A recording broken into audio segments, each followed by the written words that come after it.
Press सेवा .prgi.gov.in का शुभारंभ करेंगे।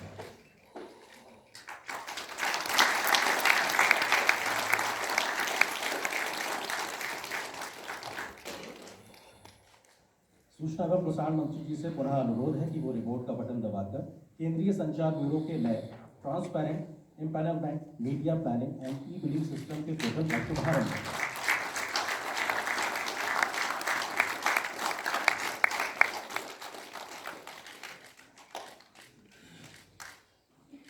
मंत्री महोदय जी से फिर से निवेदन है, कृपया वो रिमोट का बटन दबाकर मंत्रालय के न्यू मीडिया विंग के national video gateway of Bharat यानी नेविगेट भारत पोर्टल navigatebharat.gov.in का शुभारंभ करें।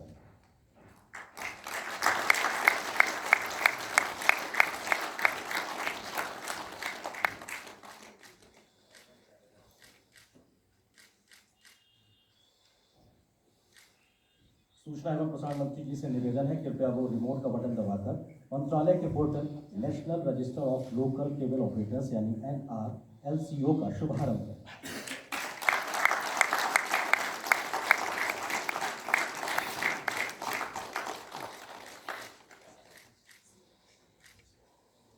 बहुत बहुत धन्यवाद सूचना एवं प्रसारण मंत्री जी आपका। आज डिजिटल भारत के माध्यम से सशक्त और विकसित भारत के कदमों को नई रफ्तार देने के लिए 1 मार्च से PRP एक्ट 2023 लागू हो जाएगा। उसके बाद से RNI के नए पोर्टल पर एप्लीकेशन फाइल की जा सकेगी। और अब मौका है प्रेस महापंजीयक द्वारा संकलित वार्षिक रिपोर्ट प्रेस इन इंडिया के विमोचन का। ये रिपोर्ट भारत में प्रिंट मीडिया परिदृश्य का व्यापक अवलोकन और विश्लेषण करती है। इस रिपोर्ट भारत भर में पंजीकृत समाचार पत्रों और पत्रिकाओं के संख्यात्मक परिदृश्य पर प्रकाश डालने के साथ साथ संपूर्ण सूचना को भाषा, प्रकाशन की आवृत्ति, स्वामित्व संरचना, भौगोलिक पहुंच जैसे आधारों पर वर्गीकृत किया गया है। ये रिपोर्ट भारतीय प्रेस की बहुभाषी प्रकृति को दर्शाती है तो प्रिंट मीडिया में उभरते रुझानों पर भी प्रकाश डालती है। ये रिपोर्ट प्रिंट मीडिया की चुनौतियों, उसकी वृद्धि और विकास के अवसरों का पता लगाती है। प्रेस इन इंडिया रिपोर्ट पत्रकारों, नीति निर्माताओं के लिए एक अनिवार्य प्रकाशन के रूप में काम करती है। अब मैं सूचना एवं प्रसारण मंत्री Shri Anurag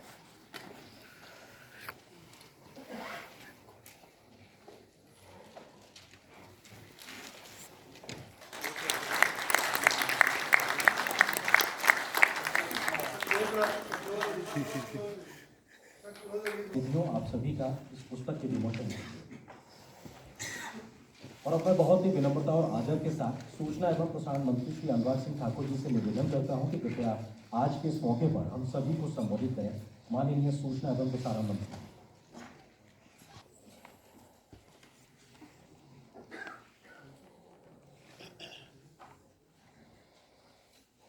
Dignitaries on the dais, officials from the Ministry of Information Broadcasting, ladies and gentlemen, a very good afternoon to all of you. Let me first thank and congratulate the department on the launch of 4 portals, which is going to further help us in the field of ease of doing business. My heartfelt thanks and congratulations to all the team members who have put in their hard work to come out with this 4 portals. I would like to start with a quote from Prime Minister Modi. There was a time when it was asked, why India?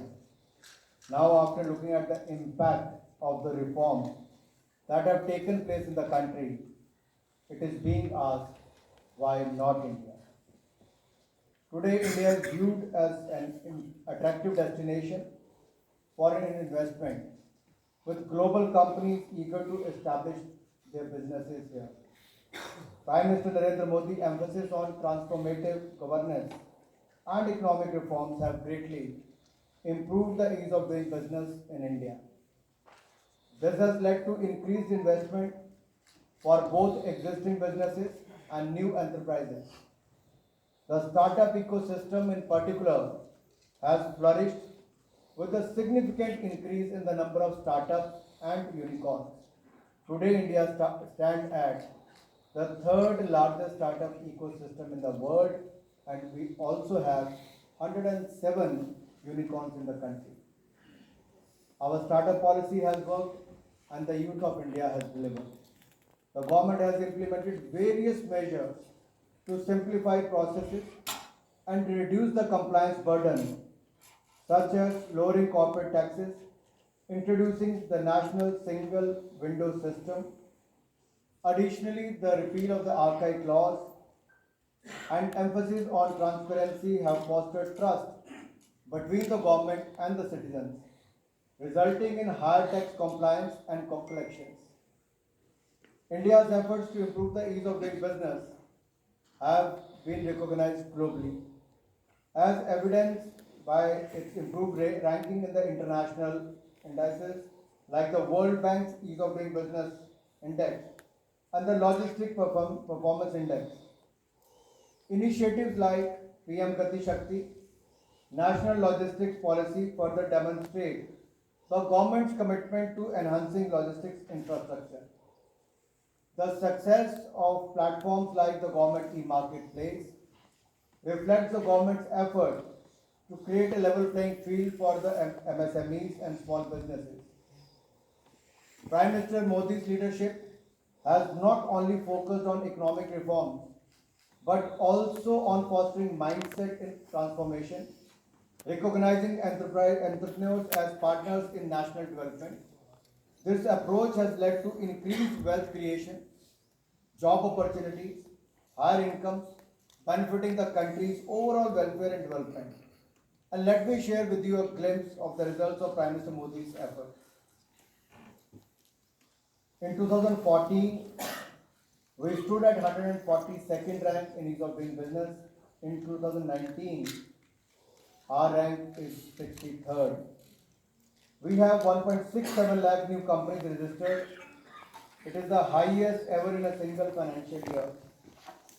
We have delivered as far as the labor laws are concerned. It was pending for last so many years. We came out with 4 new labor codes to promote the labor welfare. Retrospective tax is repealed. Angel tax is repealed. Corporate tax is being cut from 25% to 15%, giving boost to the new domestic manufacturing companies to come and invest. 16 out of the 81 offences under the Companies Act is decriminalized. More than 41,000 unnecessary compliances are scrapped. We had total 63,000. Out of that, 41,000 compliances are scrapped. And it is a continuous process. 1,500 plus archaic laws have been repealed. Number of approvals earlier needed was 14 to start a business. It stands at 3 today. Record 50% increase in the patent registration over the last 7 years. National single window system has ensured easier compliance. It's a long list. I don't want to go into that. Did you know PM Modi made it easier to start the business?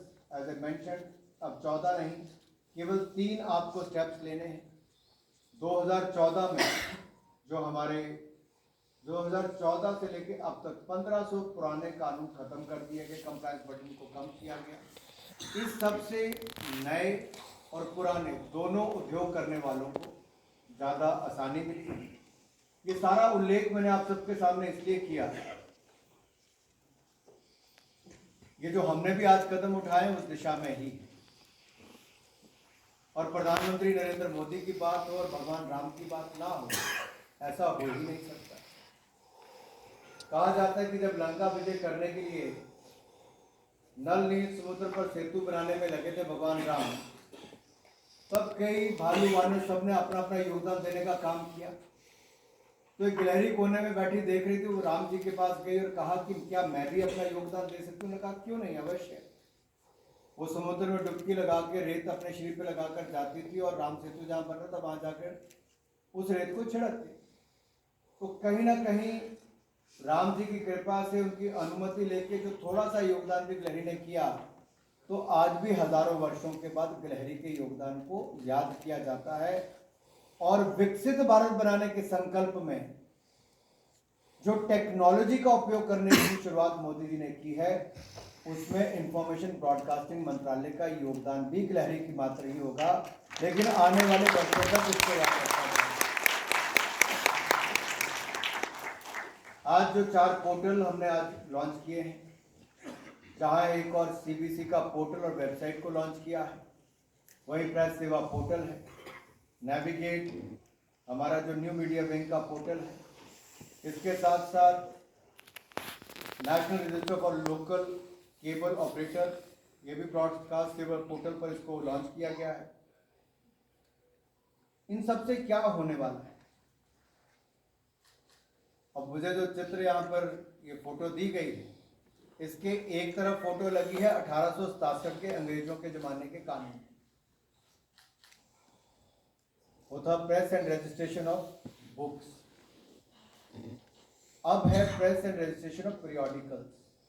Books जो है वो हमने पहले ही शिक्षा मंत्रालय को उसका अधिकार दे दिया है, और 1867 के कानून को हमने बदल दिया है 2023 के press and registration of periodical to 2023 इस बिल के साथ एक नया कानून बना है। अब फर्क केवल इतना है कि पहले के जमाने में अंग्रेज अपना दबाव, अपनी पकड़ किसी भी प्रिंटिंग प्रेस पर, किसी भी अखबार पर, किसी भी समाचार पत्रिका पर, किसी भी किताब छापने वाले पर बनाकर रखते थे, ताकि अनुमति भी उनसे लेनी थी, कहीं थोड़ी गलती हुई तो जेल में डालने के बहुत सारे उसमें प्रावधान थे। लेकिन आजादी के 75 साल बाद भी वही कानून देश में चल रहा है। यहां तक कि 2011 में जब यूपीए ने प्रयास किया तो उसमें तो उन्होंने कॉलेज में छपने वाली मैगजीन को भी इंक्लूड करने वाले थे, यानी कि और कष्टदायक करने वाले। 2 साल लगते थे बहुत बार समाचार पत्र को रजिस्टर करने के लिए, न्यूज़पेपर को, पीरियोडिकल्स को। अब 2 साल नहीं, मात्र 2 महीने में रजिस्ट्रेशन हो जाएगा, आपको अपना सर्टिफिकेट मिल जाएगा, अपना नाम समाचार पत्र का, पीरियोडिकल का मिल जाएगा। पहले आपको डीएम के पास जाना पड़ता था, फिर केंद्र सरकार के आरएनए डिपार्टमेंट के पास जाना पड़ता था। अब ये साइमल्टेनियस और सिंपल प्रोसेस हो गया है। आपको ऑनलाइन पोर्टल पर जाकर अपना नाम और टाइटल क्या चाहिए वो डालना है। 60 दिन के अंदर अगर डिस्ट्रिक्ट मजिस्ट्रेट ने जवाब दिया तो दिया, नहीं दिया तब भी भारत सरकार आपको रजिस्ट्रेशन दे देगी। अब 2 साल का इंतजार खत्म, 2 महीने में काम पूरा होता है। इससे काफी फर्क पड़ेगा जो हमारे नए युवा पत्रकार बनना चाहते हैं, अपना बिजनेस शुरू करना चाहते हैं, समाचार से लेके मैगजीन से लेके बाकी सब, इसमें आपको बहुत सुविधाएं मिलने वाली। CBC, which was earlier known as DAVP, this is Central Bureau of Communication. अब ये क्या करने वाले हैं? इन्होंने जो अभी किया है हाल ही में, वो आज से पहले 75 साल में नहीं हुआ। प्रधानमंत्री नरेंद्र मोदी जी ने कहा कि भारत सरकार की योजनाओं को जन जन तक पहुंचाने का हमें काम करना है, जो रह भी गया है उस तक हमें पहुंचाना है। आप कल्पना कीजिए, मात्र 2-2.5 महीने के अंदर देश के हर जिला में, हर पंचायत विकसित भारत संकल्प यात्रा की गाड़ियां चली और लगभग 18 करोड़ लोगों तक पहुंचने का कार्य हुआ, जो आज तक कभी नहीं हो पाया। इसमें लाखों लोगों ने अपनी रजिस्ट्रेशन की है, चाहे वो आयुष्मान भारत के कार्ड की हो, किसी को अपना आधार कार्ड बनाना हो, अन्य स्कीमें भारत सरकार की जो स्किल इंडिया से लेके बाकी सब, या माई भारत पोर्टल पर भी जुड़ना हो, इसके माध्यम से जुड़ सके। माई भारत पोर्टल जो मेरा युवा भारत, इस पर भी 1.5 करोड़ रजिस्ट्रेशन हुई पिछले 2-2.5 महीने। ये फिजिकल प्लेटफॉर्म है, लेकिन अब ये जो आज सिर्फ सुविधा लॉन्च की गई पोर्टल की और वेबसाइट की, इससे क्या होने वाला? So the CBC's initiative aims to bring transparent empanelment, media planning and e-billing. This automated system ensures transparency in media planning, minimizes the human interface and streamlines the administrative tasks related to media campaigns for both clients and the CBC officials. With this system, billing process will be paperless and seamless, accelerating payment procedures significantly. Additionally, the transparent empanelment process ensures equitable opportunities for all partners and promotes ease of doing business. This initiative benefits over 7,000 registered newspapers, magazines, and approximately 550 television channels, around 388 private FM channels, and about 360 community radio stations, facilitating simplified and advertising processes with the Indian government and future engagements with the new media platforms. Moreover, the implementation process for outdoor media agencies, websites and new media platforms will be streamlined online for their convenience. The portal incorporates advanced technology to provide real-time analytic reports, facilitating data-driven decision-making and campaign effectiveness assessment.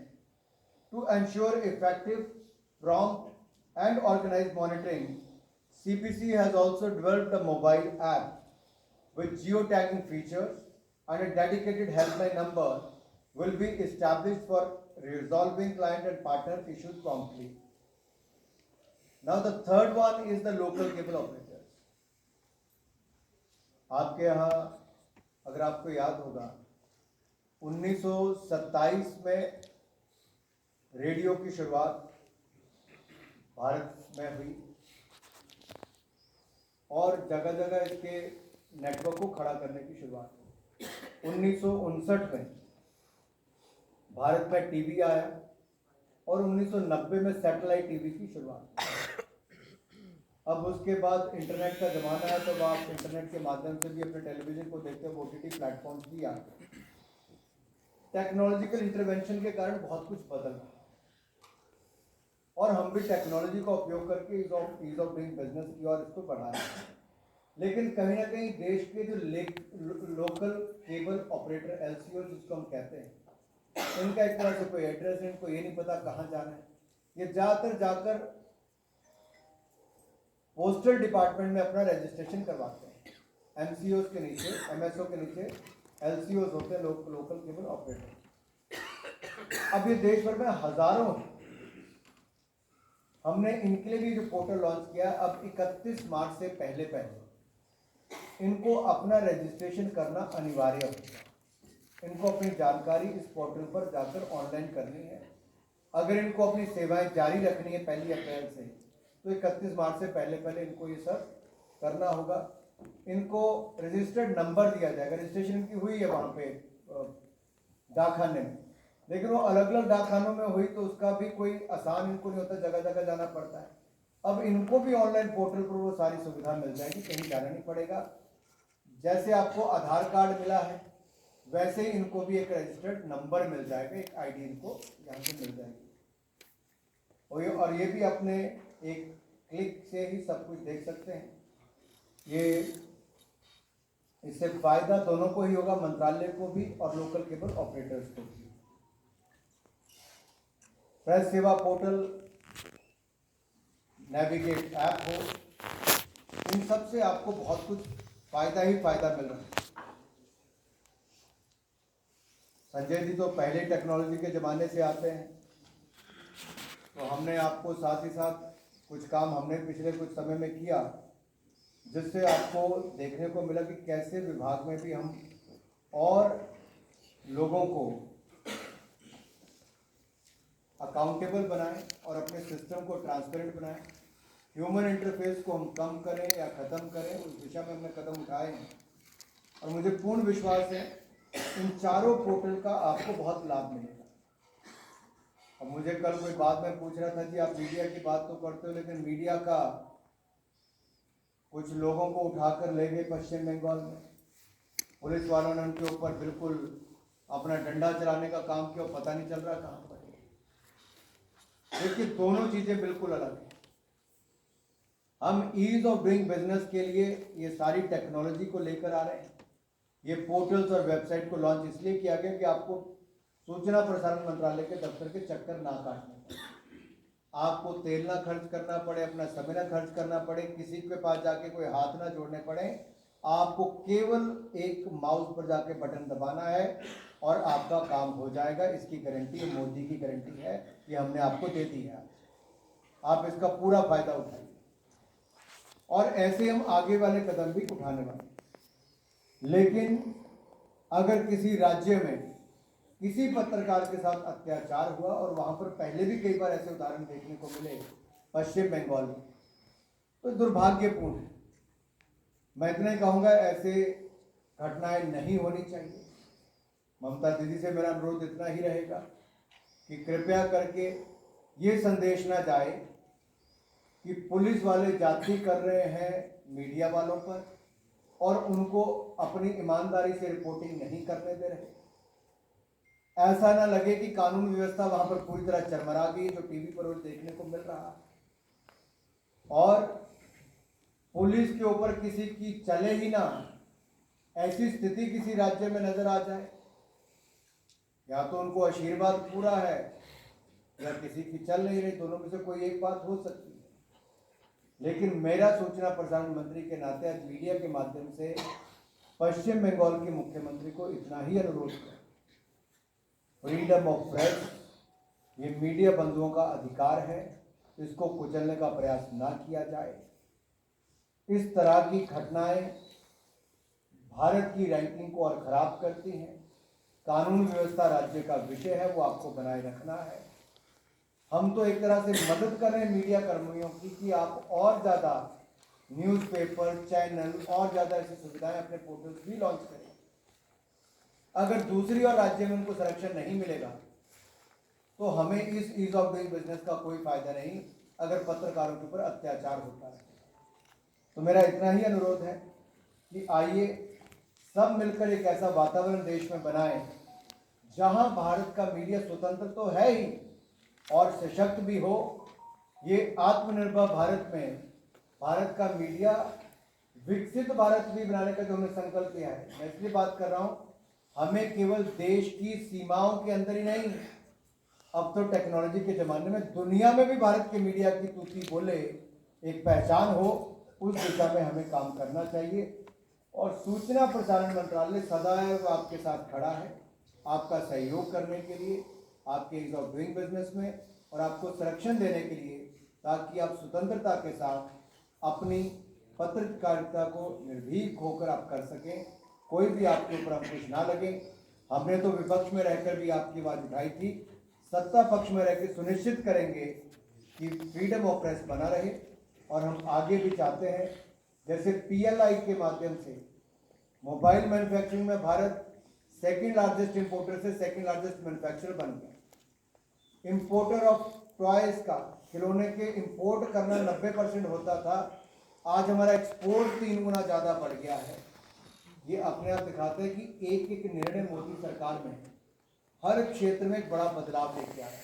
और मुझे पूर्ण विश्वास है आज इन 4 online portals का शुभारंभ किया गया है, इससे मीडिया जगत में एक बहुत बड़ा बदलाव आने वाला है, जिसकी मैं आपको शुभकामनाएं देता हूँ। बहुत बहुत धन्यवाद। जय भारत, जय हिंद। बहुत बहुत धन्यवाद माननीय मंत्री महोदय के।